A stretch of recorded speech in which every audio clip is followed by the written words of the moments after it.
Okay, good morning. So this will be our final update for the database system that we were constructing over the course of the semester. So just as a reminder of what exactly we have been working on, the goal of this project was to create a database for users to be able to track things such as standard income and expenses, their financial accounts, any budgets that they wanted to create. So maybe they have certain financial goals as well. And so the goal was to create a system where they could have quite a bit of variety in terms of what they wanted to store and what kind of analysis they wanted to make on their own money. And the project was mainly focused on the back end development of the system. We were not nearly as focused on the front end, but that is obviously something that is extremely important, especially when it comes to dealing with databases. And I'll elaborate more on that in a little while. So the project was split into several phases. We, of course, started with the proposal and the project definition. And then once we were finished with that, we then began drawing the ER diagram. And again, I'll flash that in a moment just to refresh our minds as to what exactly we were doing. And then we had the actual construction of the database, as well as some calculations and statistics as well. I did use Lucidchart in order to draw the ER diagram, although now I probably would have preferred to use Draw.io, but it either piece of software works just fine. And then for the database, this was created using Microsoft SQL Server, or MS SQL, and this was done via a combination of using VS Code and Docker in order to actually create and run and host the database server instance. So again, this is the ER diagram as we have shown in the past. The main thing that I want to pay attention to are the two subtyping blocks that appear on the left-hand side and the right-hand side of the diagram, respectively. On the left-hand side, every transaction can be further divided into one of two different subtypes. It's either income or expense, and it has to be one of those two things. The expenses, they can be further divided up into credit card expenses or loan expenses, but they don't have to be. Not every expense has to be one of those two things. So it is possible to just have a regular expense and nothing else. And then on the right hand side, we have our actual accounts. And there's two major types of accounts in this system. There are bank accounts, and then there are also investment accounts. And the investment accounts is for like your stocks and stuff like that. And so, with the ER diagram established and the definitions of the subtypes and everything, we then progressed and moved into starting to create the tables. Now, this part was actually a little bit interesting in how it worked, because again, the ordering of these tables is extremely important. What do I mean by that? Of course, when you're dealing with setting up the relationships between the entities or the tables, you have to be careful with the foreign key constraints. If you include a foreign key in the definition of a table before that appropriate table with that key has been defined, it returns all kinds of errors and stuff. So rearranging and resorting the tables accordingly is one way that you can do it. Another way that you can do it, and I actually kind of prefer this method because it's a little bit more dynamic and a little bit more easy to maintain, is to split your constraints into a totally separate command. So what I did was I would have one command that would just create the table. It would have the it would have the attributes in it and the fields, along with their data types, whether they're null or not null, and all that stuff. And then it would have the constraint for the primary key. And that was it. That's all I did. I did use surrogate keys for all of the tables because that makes it a little bit easier for referencing, of course.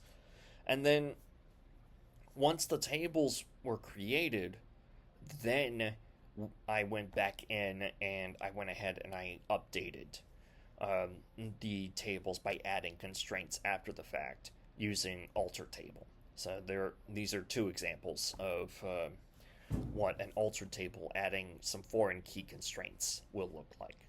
So this is one where for the financial goal table, we're adding both user ID and account ID.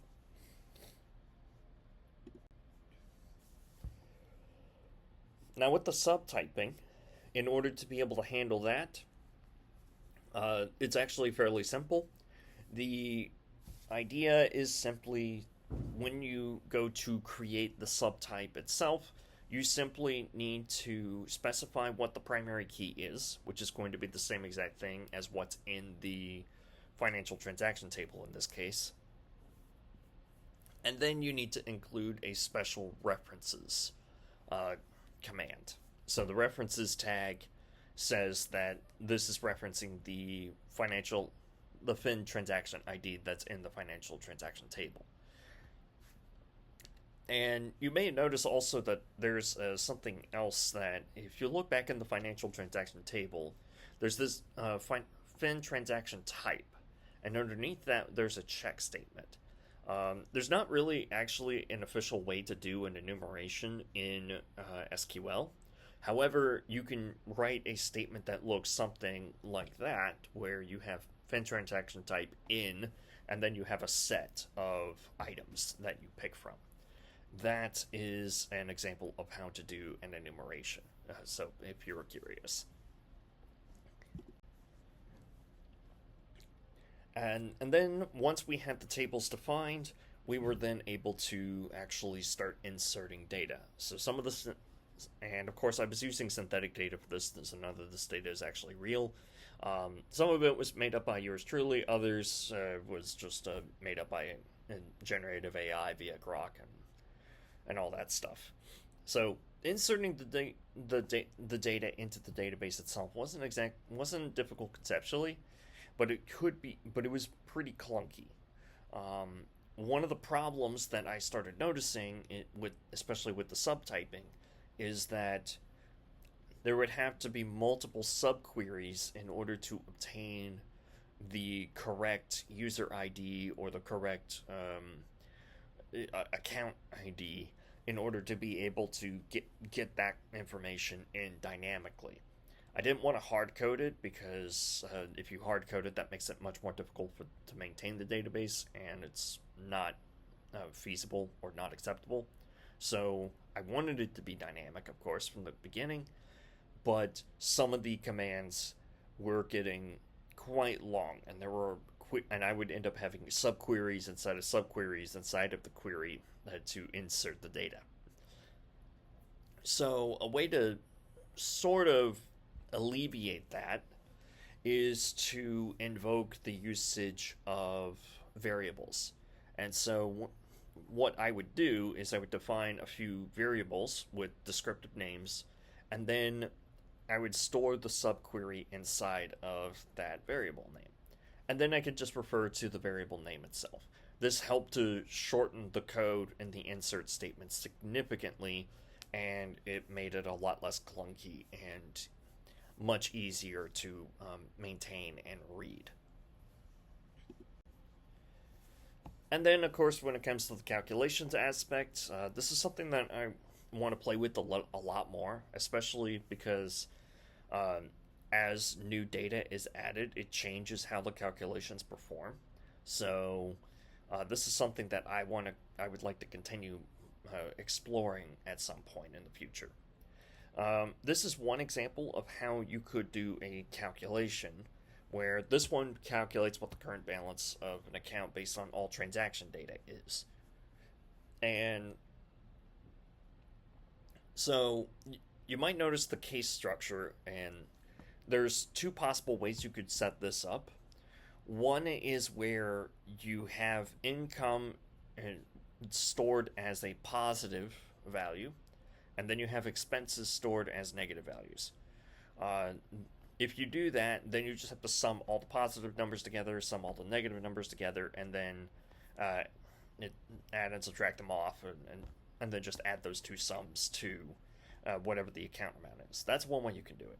If the data is stored exclusively as positive values, which is possible, then you have to set up a case structure that looks something like this, where if it's an income, you just take the value as is.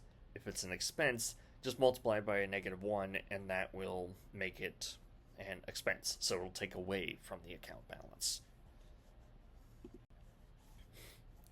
And as we wrap up here, I just wanted to go over a couple of points for some future development. Expanding on this database to make it easier to add new data is, of course, one priority. Again, as new data is added, and because a lot of these tables have a lot of foreign keys together, it can be quite cumbersome to add a lot of data. Um, it does require the use of a lot of inserts and the definition of numerous variables in order to add that new data. That may not be the most user-friendly way to use the database. And building off of that, obviously the development of a graphical user interface is mandatory for most people to be able to use it effectively. And since this is developed in SQL Server, Visual C# is a logical choice because that also integrates directly with the .NET framework. So there's all of that as well. Of course, there's the caveat that Visual C# is for the most part Windows specific. So that is a major restriction, of course. And then refactoring these calculations into procedures that you can call will make them a lot easier to use and understand. Again, this is likely going to be done in tandem with the creation of a GUI. But that is a brief summary of the project as where it stands at the moment. Of course, the rest of the actual files and and stuff can be found in the GitHub repository attached for this project. But other than that, thank you for your time, and I hope you have a great day.